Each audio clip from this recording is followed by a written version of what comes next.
സച്ചിക്കിടാനായി ഒരു shirt select ചെയ്തു വെച്ച് രേവതി ചിരിച്ചുകൊണ്ട് റൂമിൽ നിന്ന് ഇറങ്ങി വരികയാണ്. അത് കണ്ട് ചന്ദ്രമതി ഇവളെന്താ ഏതോ പുതുപ്പെണ്ണ് ഭർത്താവിനെ കാണുന്നത് പോലെ ഇറങ്ങി വരുന്നത്? എടി രേവതി, ടൈം എന്തായെന്ന് നോക്കിയോ നീ എന്ന് ചോദിച്ചപ്പോ 9:15 ആകാൻ പോകുന്നു എന്ന് രേവതി പറയുന്നുണ്ട്. അതെനിക്കറിയാടി, ഇനി കോഫി പോലും ഇട്ടില്ലേ? ഞാൻ നിന്നെ വഴക്ക് പറയുമ്പോ നീ എന്തിനാടി ചിരിച്ച് പല്ലി കാണിച്ചു നിൽക്കുന്നേ? കോഫി എവിടെ എന്ന് ചോദിച്ച് ചന്ദ്ര ദേഷ്യപ്പെടുകയാണ്. കോഫിയല്ലേ അമ്മേ, ഒരു 5 മിനിറ്റിനുള്ളിൽ ഞാൻ ഉണ്ടാക്കി തരാം, അമ്മ ഇവിടെ ഇരിക്ക്. അങ്ങനെ പറഞ്ഞ് രേവതി കിച്ചണിലേക്ക് പോവുകയാണ്. ഇവൾക്കിത് എന്തു പറ്റി? ഒരുപക്ഷെ ഞാൻ വിചാരിക്കുന്നത് പോലെ എന്തെങ്കിലും സംഭവിച്ചിട്ടുണ്ടാവോ? ആ സച്ചിയാണെങ്കിൽ ഇതുവരെ റൂമിൽ നിന്ന് പുറത്തും വന്നിട്ടില്ല. അങ്ങനെ ആലോചിച്ച് ടെൻഷനാവുകയാണ് ചന്ദ്രമതി. രേവതി കോഫി ഉണ്ടാക്കുമ്പോ സച്ചിയെക്കുറിച്ച് മാത്രം ആലോചിച്ച് ചിരിക്കുവാണ്. ശേഷം അറിയാതെ പഞ്ചസാര ഡബ്ബയിലുള്ളതെല്ലാം അതിലേക്ക് ഇടുന്നുണ്ട്. സച്ചിയാണെങ്കിൽ ബാത്റൂമിൽ കയറി രേവതി 4 കുഞ്ഞുങ്ങളെ പ്രസവിച്ച കാര്യത്തെക്കുറിച്ച് ഓർത്തോണ്ട് നിൽക്കുവാണ്. പിന്നീട് രേവതി കോഫി ഉണ്ടാക്കി ചന്ദ്രമതിക്കും അച്ഛനും ശ്രീകാന്തിനൊക്കെ കൊടുക്കുന്നുണ്ട്. ചന്ദ്രമതി അത് കുടിച്ചു നോക്കിയുടൻ എടി രേവതി, എന്താടി കാണിച്ചു വച്ചിരിക്കുന്നേ? കോഫി ചോദിച്ച പായസം കൊണ്ടുവന്ന് തന്നിരിക്കുന്നു എന്നു പറഞ്ഞ് ചൂടാവുകയാണ്.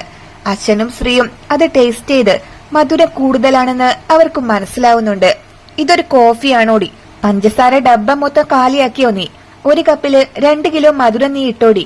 നോക്ക് ശ്രീകാന്തെ, അതിൽ മധുരം അധികയില്ലേന്ന്. അങ്ങനെ ചന്ദ്ര ചോദിക്കുവാണ്. അത് കേട്ട അച്ഛൻ ശ്രീകാന്തിനോട് സത്യം പറയരുതെന്ന് മെല്ലെ ആവശ്യപ്പെടുന്നുണ്ട്. ഇല്ലമ്മേ, മധുരം കറക്റ്റ് ആണല്ലോ. അങ്ങനെ ശ്രീകാന്ത് പറഞ്ഞപ്പോ രേവതിക്ക് ഒരുപാട് സന്തോഷാവുന്നുണ്ട്. എന്താടാ നീ പറയുന്നേ? തേൻ കുടിക്കുന്നത് പോലെയുണ്ട്. അങ്ങനെ ചന്ദ്ര പറയുമ്പോ എനിക്ക് അമൃത് പോലെയാ തോന്നുന്നത്. കാപ്പി സൂപ്പർ ആയിട്ടുണ്ട് മോളെ.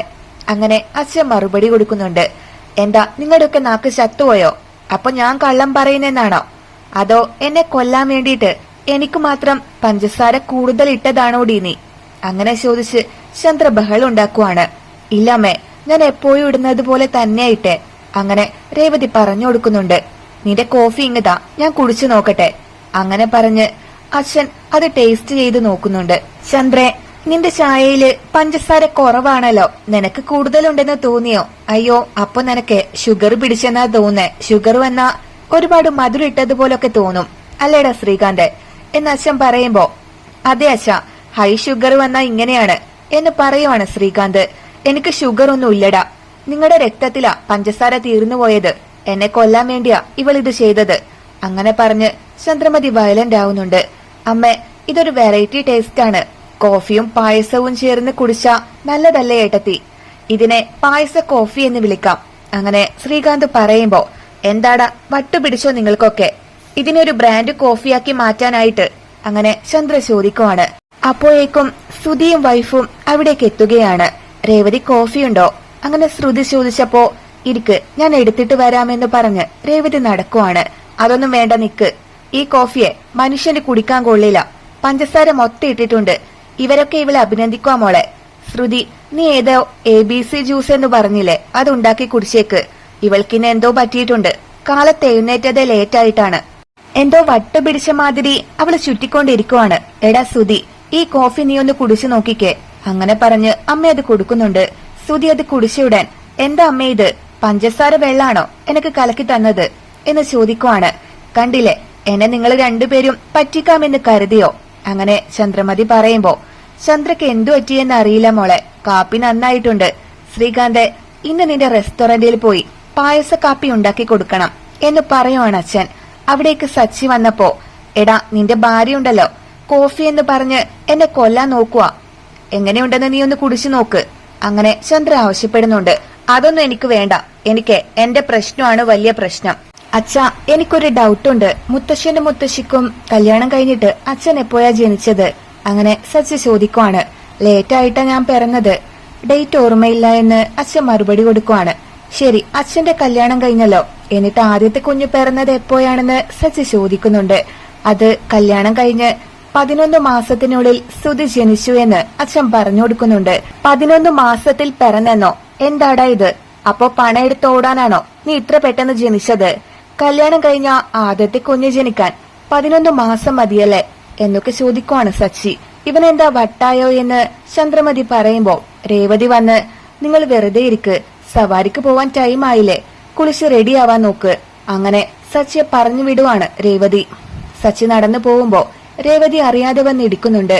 അയ്യോ രേവതി സോറി, അറിയാതെ ഇടിച്ചതാ, സോറി എന്ന് ഒരുപാട് തവണ സച്ചി പറയുവാണ്. അതൊക്കെ കണ്ട് എല്ലാരും അത്ഭുതത്തോടെ സച്ചിയെ തന്നെ നോക്കുന്നുണ്ട്. ശ്രുതി മുന്നിൽ വന്നു നിന്നപ്പോ മാറി നിക്കട അങ്ങോട്ട്, 11 മാസമേ, നീ ധൃതി പിടിച്ച് പെട്ടെന്ന് വന്നോണ്ടാണ് എനിക്കിങ്ങനെയൊക്കെ സംഭവിച്ചത് എന്നൊക്കെ പറഞ്ഞ് അവരെ തള്ളി മാറ്റി പോവാണ് സച്ചി. എടി നീ എന്തിനാ അവരെ നോക്കി ഇളിച്ചോണ്ട് നിക്കുന്നേ, പോയി ടിഫിൻ റെഡിയാക്കാൻ നോക്ക്. അങ്ങനെ ചന്ദ്രമതി രേവതിയോട് കൽപ്പിക്കുവാണ്. ശരിയമ്മേ, ഞാൻ ചെയ്യാമെന്ന് പറഞ്ഞ് രേവതി ചിരിച്ചുകൊണ്ട് പോകുന്നുണ്ട്. ആന്റി, രേവതിക്ക് ഇന്നെന്താ ഒരു മാതിരി പോലെ? അങ്ങനെ ശ്രുതി ചോദിച്ചപ്പോ അതേ മോളെ, എന്തോ തെറ്റായി സംഭവിച്ചെന്നാ തോന്നുന്നേ. ശ്രുതി, നീ ഉടനെ തന്നെ ഒരു കുഞ്ഞിനെ പ്രസവിക്കണം. ആ രേവതിയുടെ നടപ്പ് തീരെ ശരിയല്ല. അവൾക്ക് മുന്നേ നീ പിള്ളേരെ പ്രസവിച്ചിരിക്കണം. അതുകൊണ്ടാ പറയുന്നേ, ഓർമ്മയിൽ വെച്ചോ. അങ്ങനെ ചന്ദ്രമതി ആവശ്യപ്പെടുവാണ്. ശരി ആന്റി. അങ്ങനെ പറഞ്ഞ് ശ്രുതി അവിടുന്ന് പോകുന്നുണ്ട്. സച്ചി കുളിച്ചു വന്ന് ഷർട്ട് തിരയുവാണ്. എന്താ നോക്കുന്നേ എന്ന് ചോദിച്ചുകൊണ്ട് രേവതി വരുന്നുണ്ട്.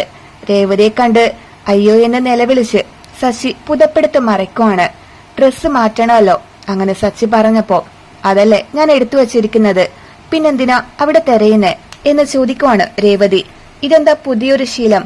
ഇത്രയും ദിവസം ഞാൻ തന്നെയല്ലേ ഷർട്ട് എടുക്കാറുള്ളത്, ഇപ്പൊ എന്താ സ്പെഷ്യൽ എന്ന് സച്ചി ചോദിച്ചപ്പോ ഇല്ല, ഇനി മുതൽ ഇങ്ങനെയാ, അതെടുത്ത് ഇട്ടോളൂ എന്ന് രേവതി പറയുന്നുണ്ട്. ഞാൻ ഈ ഷർട്ട് തന്നെ ഇടാൻ എന്താ കാരണം? അങ്ങനെ സച്ചി ചോദിക്കുമ്പോ ഇത് നിങ്ങൾക്ക് നല്ല ഭംഗിയുണ്ടാവും, നിങ്ങൾക്ക് ഈ കളർ ഇഷ്ടമായില്ലേ എന്ന് ചോദിക്കുവാണ് രേവതി. എനിക്ക് ഇഷ്ടമുള്ളത് ഇല്ലാത്തത് എന്നൊന്നുമില്ല, കടയിൽ പോയ 4 ഷർട്ട് സെയിൽസ് ഗേൾ എടുത്തു തരും, ഞാനത് വാങ്ങി എടുത്തോണ്ട് ഇങ്ങോട്ട് പോരും, അത്രയുള്ളൂ. അങ്ങനെ സച്ചി പറഞ്ഞു കൊടുക്കുവാണ്. ഇത് പിടിക്കുക എന്ന് രേവതി പറഞ്ഞപ്പോ സച്ചി അത് വാങ്ങിക്കുന്നുണ്ട്. രേവതി നോക്കി നിൽക്കുന്നത് കണ്ട് സച്ചി, രേവതി നീ കുറച്ചുനേരം തിരിഞ്ഞു നിൽക്കാമോ എന്ന് ചോദിക്കുവാണ്. ശരിയെന്ന് പറഞ്ഞ് രേവതി തിരിഞ്ഞു നിൽക്കുമ്പോ അവൾ തന്നെ നോക്കുന്നുണ്ടോന്ന് സച്ചി ഇടയ്ക്ക് എത്തി നോക്കുന്നുണ്ട്.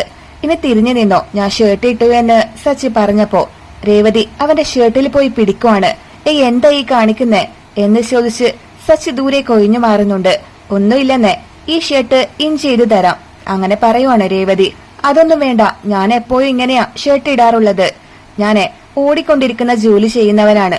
അങ്ങനെ സച്ചി പറഞ്ഞപ്പോ എന്ന് വെച്ച് ഷർട്ട് ഇൻസൈഡ് ആക്കാൻ പറ്റില്ലെന്നുണ്ടോ?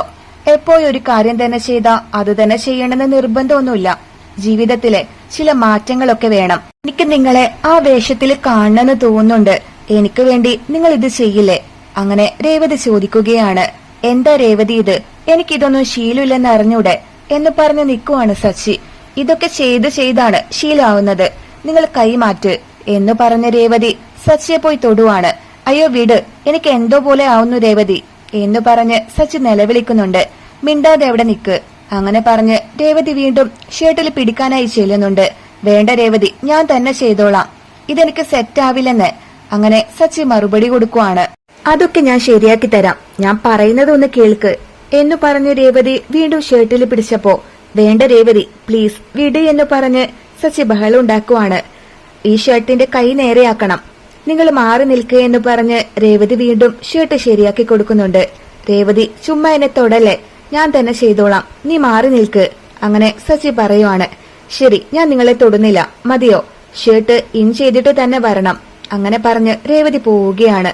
അത് കണ്ട് ആശ്വാസമായി എന്ന് നെഞ്ചത്തെ കൈവച്ച് പറയുവാണ് സച്ചി. കുറച്ചു കഴിഞ്ഞ് സച്ചി ഷർട്ട് ഇൻ ചെയ്ത് തന്നെ പുറത്തേക്ക് വരുന്നുണ്ട്. അത് കണ്ട് രേവതി അച്ഛനെയും വിളിച്ച് ചിരിച്ചുകൊണ്ട് ഓടി വരുവാണ്. ചന്ദ്രമതിയും ശ്രുതിയൊക്കെ സച്ചിയുടെ പുതിയ ലുക്ക് കണ്ട് ആകെ ഷോക്കായി നിൽക്കുവാണ്. സച്ചിയേട്ടാ സൂപ്പർ ആയിട്ടുണ്ട്. അങ്ങനെ ശ്രീകാന്ത് പറയുമ്പോ അച്ഛാ ഇതല്ല ഈ രേവതി പറഞ്ഞ് ചെയ്യിപ്പിച്ചതാ. അങ്ങനെ സച്ചി മറുപടി കൊടുക്കുന്നുണ്ട്. നന്നായിട്ടുണ്ട് മോനെ, കുഞ്ഞുനാളില് സ്കൂളിലേക്ക് പോകുമ്പോ ഇൻ ചെയ്യാൻ പറഞ്ഞാ നീ കേൾക്കില്ല.